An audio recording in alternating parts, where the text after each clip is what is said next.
성곽 조형의 아름다움과 우수성이 인정되어 유네스코 세계문화유산으로 등재된 수원 화성. 올해는 수원 화성이 축성된 지 220주년이 되는 뜻깊은 해이자 2016 수원 화성 방문의 해를 맞이했는데요. 구강부터 시작해서 신하들, 지배층 신하들과 그리고 피지배층인 백성들이 하나가 돼서 하나의 마음이 돼서 완성된 우리나라 그 성곽의 꽃이라고 말씀드릴 수 있습니다. 수원 화성의 장엄하고도 수려한 건축미와 첨단 과학기술을 동원한 축조소를 엿볼 수 있는 곳이 있습니다. 수원 화성의 구체적인 축성 과정과 정조와 얽힌 역사적 사실들을 눈으로 직접 확인할 수 있는 수원 화성 박물관인데요. 그곳으로 떠나는 역사 시간 여행, 지금 시작합니다.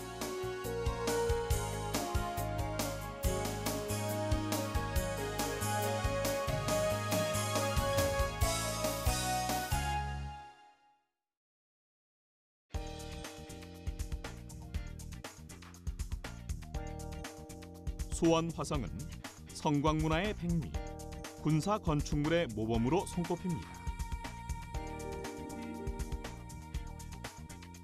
조선 제22대 왕 정조가 귀주 속에서 불운하게 세상을 떠난 아버지 사도세자의 능을 양주 대봉산에서 천하명당인 화산으로 이전했는데요.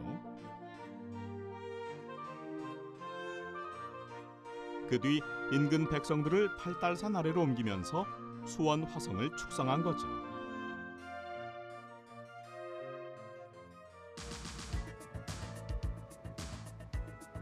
그 수원 화성의 역사와 문화를 한눈에 돌아볼 수 있는 곳이 있습니다. 바로 수원 화성 박물관인데요. 무엇보다 화성 축성 과정을 보여주는 유물과 모형이 스토리텔링 기법으로 전시돼 있죠. 정약용이 고안한 우리나라 최초의 크레인, 거중기와 도르래의 원리를 이용해 만든 농로와 같은 화성 축성에 사용한 발명품을 만날 수 있습니다.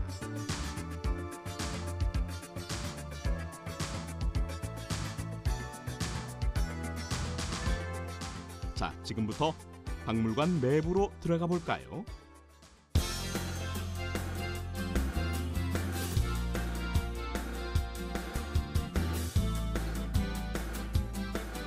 수원 화성은 당초 10년의 예상과 달리 2년 9개월 만에 완공할 수 있었는데요. 이렇게 축성 기간을 단축할 수 있었던 수원 화성의 숨겨진 과학기술을 배우는 건 물론이고요. 정조박물관이라고 해도 무방할 만큼 수원 화성의 모든 것이 개혁군주 정조의 이상과 닿아 있다는 걸 깨달을 수 있습니다. 상설전시실은 축성실과 문화실로 나뉘어져 있는데, 축성실은 수원 화성이 만들어지기까지의 과정, 신도시 수원이 생성되기까지의 과정, 그리고 또한 정조 임금께서 화성을 만드는 모든 과정이 담겨져 있는 전시실입니다. 또한 문화실은 18세기 르네상스라고 불렸던 영정조 시대를 다룬, 정조 시대의 문화 전반을 다룬 전시실입니다.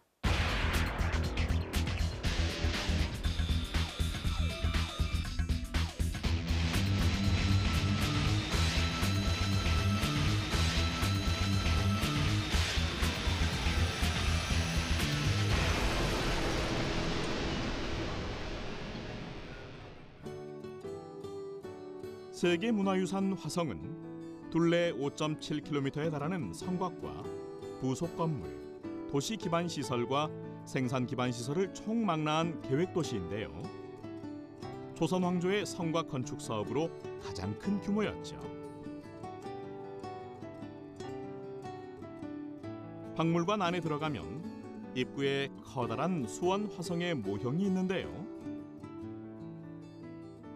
화성의 전체적인 모양과 지형과의 관계를 한눈에 파악할 수 있습니다. 서쪽에 높은 팔달산이 있고 그 팔달산에 기대어 행궁이 동쪽을 향하여 조성됐는데요.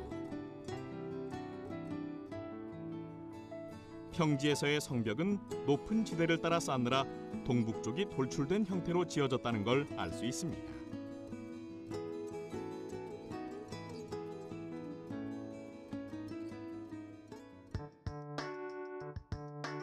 1970년대 성곽 보수 사업으로 원래 모습에 가깝게 복원된 수원 화성. 특별한 방어 시설이 수원 화성을 기존의 읍성이나 성곽과는 확연히 다르게 느껴지게 하는데요. 그중 수원 화성에만 있는 시설이 있는데 바로 대포를 쏘는 포루. 성벽의 일부를 외부에 돌출시켜 만든 3층 높이의 공격 시설이죠. 내부 공간을 비워두고 그 안에 화포를 감춰뒀다가 적군의 동향을 감시하고 대포를 쏠 수 있습니다.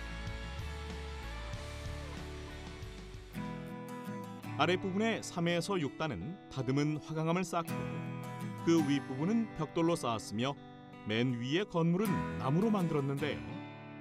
화성 성내엔 모두 5개소의 포루를 설치했습니다. 옹성은 성문을 보호하기 위해 성문의 바깥쪽에 아치형으로 두른 성벽을 말하는데요. 성문과 옹성 사이로 침투한 적을 효과적으로 저지할 수 있는 시설이죠.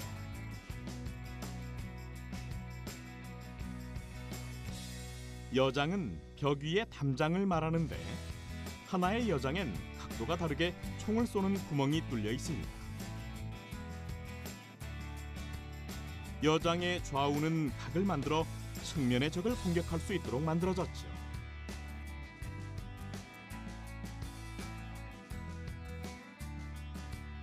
공심도는 성곽에서 떨어진 요충지에 망루를 설치해 적의 침입을 감시하고 공격하는 시설인데요.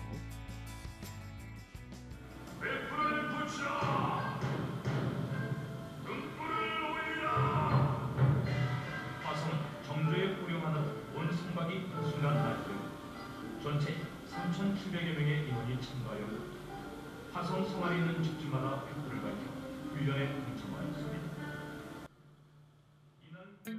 박물관에서도 서북 공심돈에서의 가상 전투 장면을 통해 수도 남쪽을 방어하는 수원 화성의 위상을 고스란히 느낄 수 있는데요. 성벽의 일부를 약간 돌출시켜 시성을 만들고 내부 공간을 비워 벽돌을 쌓아 3층에 망루를 만들었습니다.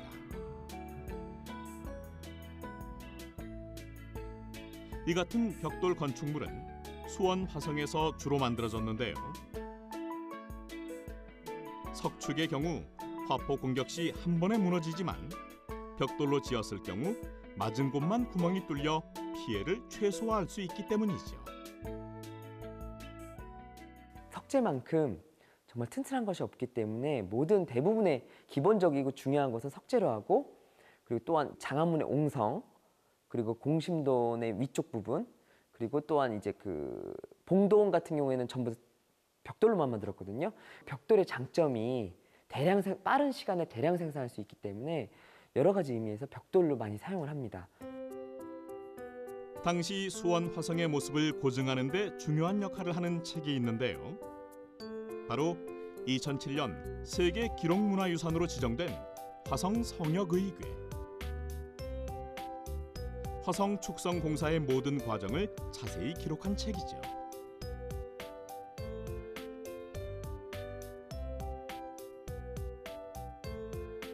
그 내용을 살펴보면 각 건물별로 들어간 못의 규격과 수량, 못의 단가뿐만이 아니라 한 건물을 짓는데 몇 사람의 장인이 얼마나 일했는지까지 자세히 기록되어 있습니다.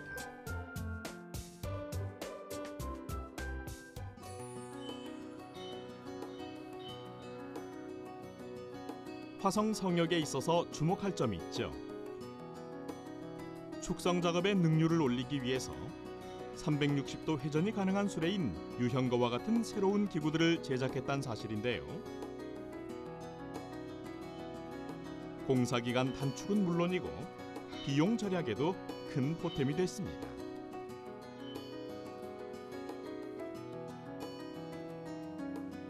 거중기는 민간에서 사용하던 농로의 원리를 한층 발전시킨 것으로 축성 이전에 정조가 내려준 기기 도서를 참고하여 정약용이 설계한 건데요. 거중기의 가장 큰 특징은 단순히 고정 도르래만 사용하지 않고 움직 도르래를 도입해 복합 도르래를 구성한 거죠. 고정 도르래는 축이 고정되어 있어 힘의 방향만 바꿔주는데요. 반면 움직 도르래는 축의 한쪽은 고정되어 있고 다른 한쪽에 힘을 줘서 물체를 움직이게 하는데 절반의 힘만으로도 물체를 들어올릴 수 있지요. 이곳에선 모형 전시를 통해 축성 물자의 이동 경로와 재료에 따른 축성 방법을 살펴볼 수 있는데요. 축성에 필요한 기와와 벽돌은 종류에 따라 단가를 정하고 수량에 따라 장인에게 돈을 지급하고 마련했습니다. 그럼 수원 화성 축성에 필요한 석재는 어떻게 조달됐을까요? 주로 팔달산, 여기산, 숙지산에서 돌을 채취했는데요. 18만 7,600여 덩이의 크고 작은 돌덩이를 캐내어 축성 현장으로 운반된 거죠. 이렇게 정으로 구멍을 파고 나무를 박고 물을 부어 나무가 팽창하는 힘으로 돌을 떼어냈는데요. 목재는 어떨까요? 직접 벌채하거나 민간 목재상에게 구입했다고 합니다. 이런 노력들로 불과 2년 9개월 만에 수원 화성이 완성되고 화성 성역의 완성을 축하하는 낙성연이 펼쳐졌는데요. 하지만 낙성연 당시 홍역이 발생해 정조는 세자의 건강을 이유로 아쉽게도 참석하지 못했다고 합니다. 그렇다면 이렇게 수원 화성에 숨겨진 비밀을 알게 된 소감은 어떤가요? 여기 전에 수원 화성을 방문했다가 여기 왔는데 그 과학적인 방법을 통해서 지었다는 걸 알게 되니까 되게 새롭고 되게 좋은 것 같아요. 임금이 궁을 떠나 며칠을 머무는 곳을 가리키는 행궁. 일시적으로 임금이 머무는 경우를 대비해 만든 행궁도 있지만 수원 화성의 행궁은 정기적인 방문을 위해 지어졌습니다. 그렇다면 그 규모는 어느 정도일까요? 보통 일반적으로 행궁이 200칸을 넘는 경우가 거의 없거든요. 100칸에서 뭐 130칸 뭐 그런 식인데 화성 행궁은 처음에 이제 화성이 만들어지기 이전인 1789년에 이미 340칸으로 시작을 해서 이제 화성이 완성될 때 576칸까지 가는, 그러니까 행궁 중에서는 가장 큰 규모를 자랑합니다. 행궁을 이렇게 크게 만든 이유가 있는데요. 정조가 장차 왕위를 물려주고 화성으로 내려와 살고자 하였기 때문이라고 합니다. 특히 황금 갑옷을 입고 위풍당당하게 화성 행차를 하는 정조의 모습이 눈에 띄는데요. 백성과 직접 대면해 민생을 안정시키려는 의도와 더불어 장엄한 행사를 통해 국왕의 위엄을 알리고자 한 거죠. 임금인 정조는 그 누구보다도 효심이 깊었는데요. 어머니 해경궁 홍씨를 기쁘게 하기 위해 화성 행궁의 봉수당에서 회갑잔치를 마련했습니다. 춤과 음악으로 어머니의 장수와 건강을 기원한 거죠. 게다가 해경궁 홍씨 회갑연 다음 날 정조는 모든 백성에게 쌀을 나눠줬는데요. 왕실에서 맞이하는 기쁨을 백성들과 함께 나누고자 했던 정조의 마음이 느껴지죠.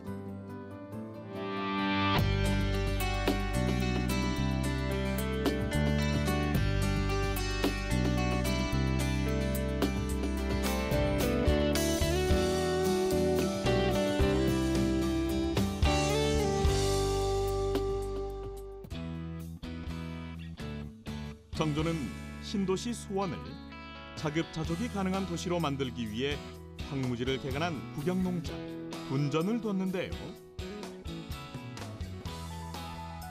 안정적인 물 공급을 위해 쌀 만석을 얻기 위해 만든 저수지라는 뜻으로 만석거도 만들었죠. 화성 주위에는 만석거, 만년제, 충만제와 같은 저수지가 조성되고 대유등, 서유등, 만년등과 같은 구경농장을 만들었습니다. 저수지와 수차를 이용한 농법 개발과 이양법의 대대적인 실시로 생산량을 크게 향상시켜 수원을 농업의 선진도시로 발전시켰는데요. 정조 임금은 수원 화성을 축성할 때 단순히 성곽만 축성한 게 아닙니다. 백성들이 살아가는 공간으로 만들기 위해서 정조 임금은 여러 가지 노력을 합니다. 그 서울에 있는 부자들에게 이제 무이자로 돈을 꿔줘서 이쪽에서 장사를 하게끔, 그래서 만든 게 또 팔부자거리, 또 그리고 시전, 그 모든 것이 한양 도성 다음으로 가는, 한양에 버금가는 또 다른 신도시를 만들기 위한 정조의 개혁 의지 때문이었습니다. 서울의 유기전처럼 수원 화성에도 상설 점포인 시전을 설치해 상업 발전을 이끌도록 했습니다.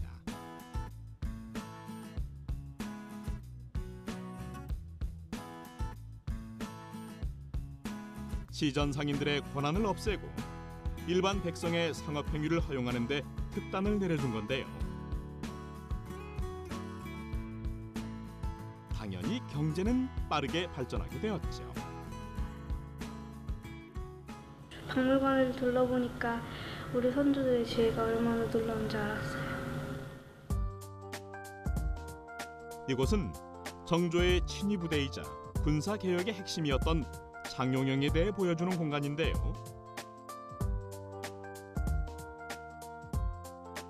수원에 5,000명, 나머지 5고을에 8,000명을 두어 무려 13,000여 명이 수원을 지키게 했을 정도. 장용영은 정조의 국방을 강화하고자 하는 의지가 나타난 것으로 조선 역사상 가장 강력한 군대였던 거죠. 그럼 장용영 군사의 무기와 무예는 어땠을까요?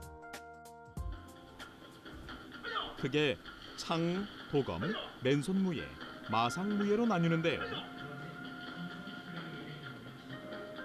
이곳에선 깃발이 달려있는 기창을 비롯해서 다양한 무기들을 만날 수 있습니다. 어느 누구도 쳐들어오지 못하게 하는 독자적인 방위 체계를 갖춘 장용영. 그 군사들은 예전부터 내려오는 무예 24기를 익히고 정조는 이 무예를 체계적으로 정리하여 무예 도보 통지를 편찬하기도 했는데요.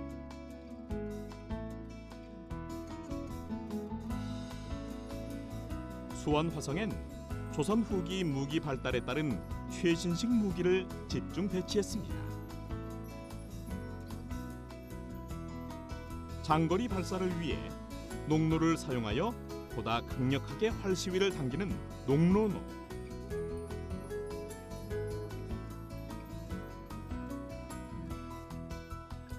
동북노도에 설치된 주력 무기도 만날 수 있는데요.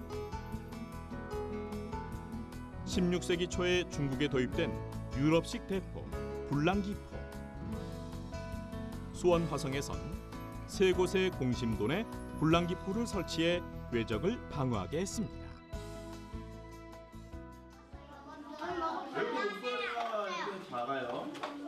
한편 이곳에선 특별한 교육 행사도 진행되고 있는데요. 유네스코 세계문화유산에 지정된 성입니다. 그 지정된 이유는 정조 임금이 지었던 그 당시의 모습을 지금 남아있기 때문이죠. 오늘 서장대 국제 카드 만들기를 할 거예요. 세계문화유산 수원 화성의 역사와 문화를 알기 쉽게 배울 뿐만 아니라 어린이 눈높이에서 화성을 제대로 이해할 수 있는 다채로운 체험이 마련되어 있습니다.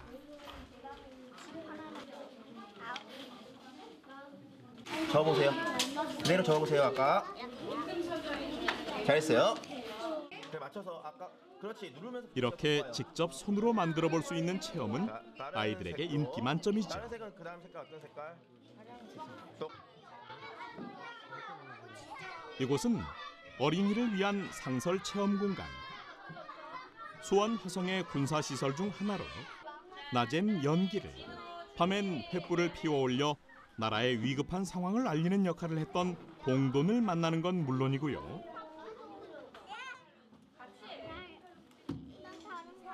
옛날 사람들은 무게나 면적을 어떻게 쟀는지 알 수 있도록 도량형에 대해 체험해 볼 수 있습니다.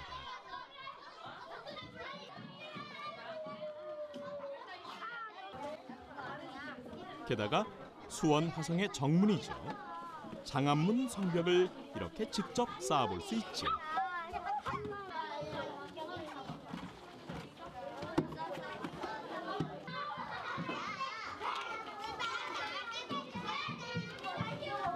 종이를 대고 연필로 문지르면 피사물의 무늬가 벗겨지는데 그때의 효과를 조형상에 응용한 프로타주 기법으로 조선 정조시대 당시를 느껴볼 수 있는 좋은 기회가 됩니다. 그럼 수원 화성박물관을 이렇게 둘러본 소감은 어떤가요? 박물관에 와서 체험도 하고 공부도 하고 많은 전시품도 보고 수원 화성에 대해서 몰랐던 게 많았는데 다 알게 돼서 기분이 좋고 신났어요. 조선 성곽의 꽃이자 세계 성곽사의 기념비적 건축물인 수원 화성. 이곳에 군사와 농업, 상업이 발전한 도시로 만들고자 한 정조의 꿈이 고스란히 담겨 있는데요. 동서양을 망라해 고도로 발달된 과학적 특징을 고루 갖춘 수원 화성에서 정조의 숨결을 느껴보는 건 어떨까요?